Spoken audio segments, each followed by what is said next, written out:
학습 역량을 키우는 데 있어 초등, 중등, 고등 중에 가장 중요한 시기는 단연코 초등이라고 생각합니다.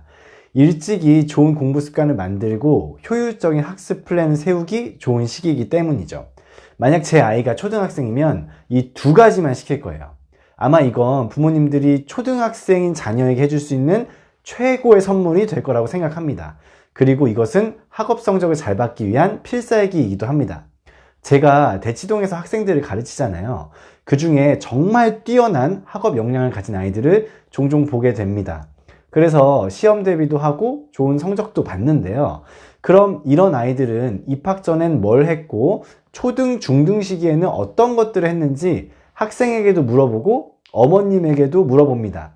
진심으로 궁금하기도 하고 저희 아이도 어떻게 키워야겠다고 방향을 설정하려는 마음도 있습니다. 그래서 오늘은 수학을 잘하는 아이로 만들고 싶다면 절대 놓쳐서는 안 될 두 가지를 말씀드리도록 하겠습니다.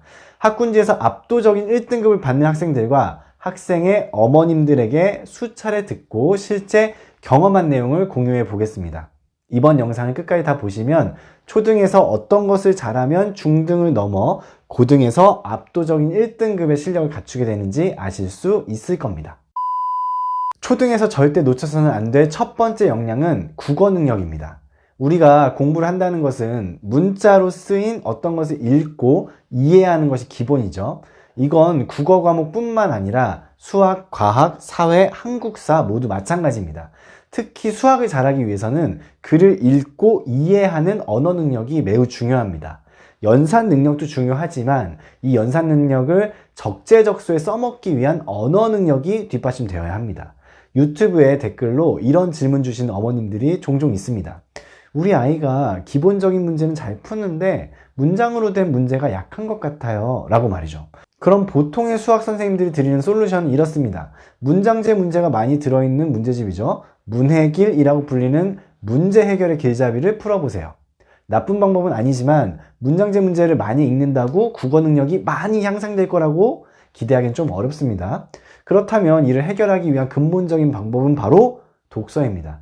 결국 책을 많이 읽으라는 지극히 당연한 이야기가 되었네요. 이런 지극히 당연한 이야기가 맞는 말이고 진리인 것은 다들 아실 거라 생각합니다. 수학을 잘하기 위해 국어 능력이 필요하다는 것을 문장제 수학 문제를 예시로 한번 들어보겠습니다. 이 예시는 제가 쓴 책 스스로 답을 찾는 수학공부법에서도 다뤘었는데요. 한번 같이 보시죠. 물을 저장하는 수조가 있다. 그런데 이 수조에 구멍이 나서 1시간에 전체의 5분의 1씩 물이 빠져나가고 있다. 얼마 후에 보니 수조의 물은 10분의 1이 남았다. 수조에 구멍이 난 지 몇 시간이 지났을까? 이 문제는 수조에 구멍이 난 지 몇 시간이 지났을까를 물어보고 있습니다. 먼저 문제 해결에 필요한 조건을 추출해야 합니다. 조건 1.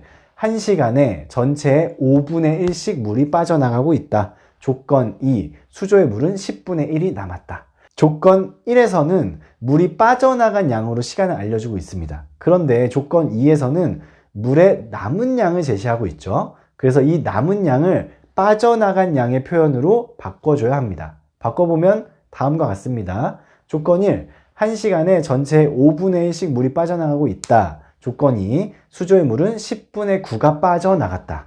이제 두 조건이 물이 빠져나간 양의 표현으로 바뀌었습니다.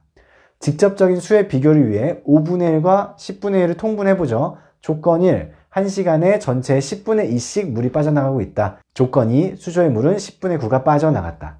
1시간에 10분의 2씩 물이 빠져나갑니다. 분모의 10은 공통이니 2에서 9가 되려면 4.5를 곱해주면 되죠. 따라서 물의 10분의 9가 빠져나가는데 걸린 시간은 4.5시간, 즉 4시간 30분이 됩니다. 이 문제 해결을 위해서는 문제에서 물어보는 것이 무엇인지 파악하고 필요한 조건을 뽑아낸 후에 조건의 표현을 통일해야 합니다. 우리말로 표현된 문장의 독해력이 떨어지면 이런 문제를 해결하는데 어려움을 겪게 됩니다. 도대체 무슨 말인지 모르겠네 하고 막혀버리기 쉽습니다. 국어 능력이 중요한 이유를 아시겠죠? 문제가 무슨 말인지 이해를 해야 문제를 풀 수 있기 때문입니다. 수학은 또 다른 언어입니다. 정의라고 하는 것은 사람 사이의 수학적 약속인데 이런 정의를 보통 글을 읽고 받아들이게 된단 말이죠. 문해력이 모든 것의 기본이고요. 문장을 이해하는 능력은 정말 중요합니다. 국어 능력이 잘 갖춰져 있으면 중등, 고등 때 뒤늦게 수학 공부를 하겠다고 마음 먹더라도 따라잡을 수 있는 것 같습니다. 기초공사가 가장 중요한 것이죠. 그래서 저는 초등학생 때로 돌아간다면 무조건 독서를 많이 해서 국어 능력을 올리는데 시간을 많이 보낼 겁니다. 게다가 기원전 소크라테스는 이렇게 말했습니다. 다른 사람이 쓴 책을 읽는 일로 시간을 보내라. 다른 사람이 고생을 하면서 깨우친 것을 보고 쉽게 자신을 개선시킬 수 있다.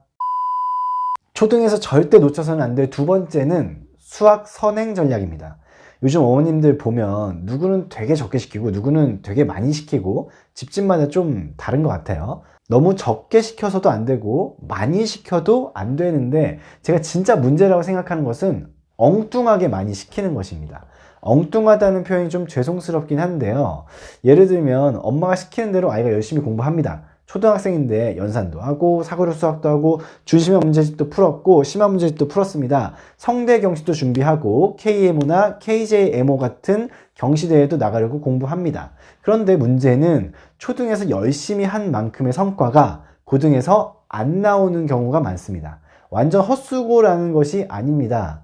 열심히 한 만큼 좋은 성과가 나와야 하는데 경시대회 수학 문제는 고등에서 다루질 않아요. 시험에 안 나온다는 거죠. 그래서 요즘은 소마, 필즈, 황소, CMS 같은 영재 교육을 표방하는 학원, 영과고 커리를 타는 학원들을 길게 다니지 않고요. 중고등 선행을 탄탄하게 잘해주는 학원을 선호하는 경향이 커졌습니다. 그래서 우리 아이의 상황을 판단하고 올바른 수학 선행학습 전략에 맞춰 공부를 하게끔 하는 것이 매우 중요합니다. 우리 아이가 어려운 수학 문제를 혼자 고민하는 것을 즐기고 두세 시간 동안 아주 어려운 몇몇 문제를 고민하며 푸는 것을 좋아한다면 영재고 과학고 커리를 타는 것이 맞고요. 그래서 경시대회 준비도 해보고 극심화 문제를 푸는 능력을 향상시키는 것이 맞죠. 그런데 우리 아이가 수학적으로 그런 성향이 아니라고 한다면 초등과 중등 과정에서는 교과 위주의 연습, 심화 문제집은 한 권 정도만 풀고 끝내는 방법이 가장 좋습니다. 특히 중등에서 심화 문제집을 유명한 일품 풀고 A급 수학 풀고 블랙라벨 풀고 이렇게 심화 문제집을 많이 풀지 않으셔야 합니다. 이 중에서 하나만 풀고 틀린 문제 다시 푸는 작업을 꼭 하시고요. 교과 수준의 진단 테스트를 봐서 80점 이상이면 다음 단계로 넘어가시면 됩니다. 심화는 고등 과정에서 아주 깊게 하는 겁니다. 고1, 고2 수학에서 심화 문제집을 5권, 10권 푸는 것은 정말 좋아요. 고등에서 심화가 진짜 심하지 초중등에서 심화를 너무 많이 할 필요 없습니다. 해서 나쁜 건 아닌데 승부는 고등학교 성적에서 나기 때문에 특히 고1 내신 시험을 잘 봐야 합니다. 저는 고1, 고2 아이들을 가르치고 있는데요. 고1 내신에서 좋은 성적을 받지 못해서 결국 수능에서 대학을 결정짓는 아이들을 많이 보고 있습니다. 그러면 수능으로 가는 정시 모집은 수시 모집보다 선발 인원이 적고요. 재수생, 삼수생들과 경쟁을 해야 합니다. 물리적으로 유리한 점이 특별히 없죠. 그러면 재수, 삼수 하게 되고요. 재수학원비는 종합반 기준으로 한 달에 300만 원에서 400만 원 정도 해요. 초중등 때 전략을 잘못 짜면 시간과 돈을 많이 투자해 놓고 고3 말에 대학을 가지 못하는 결과를 얻을 수도 있습니다. 그래서 초등, 중등에서는 심화를 너무 많이 하지 말고 진짜 심화는 고1, 고2 수학에서 진하게 하자는 말씀을 드립니다. 과목은 딱 4개입니다. 공통수학 1, 공통수학 2, 대수, 미적분 1입니다. 오늘 말씀드린 독서와 수학 선행 전략을 잘 적용해서 성공적인 학습을 해나가시기를 기원하겠습니다. 오늘도 영상 봐주셔서 감사합니다. 즐거운 하루 보내세요.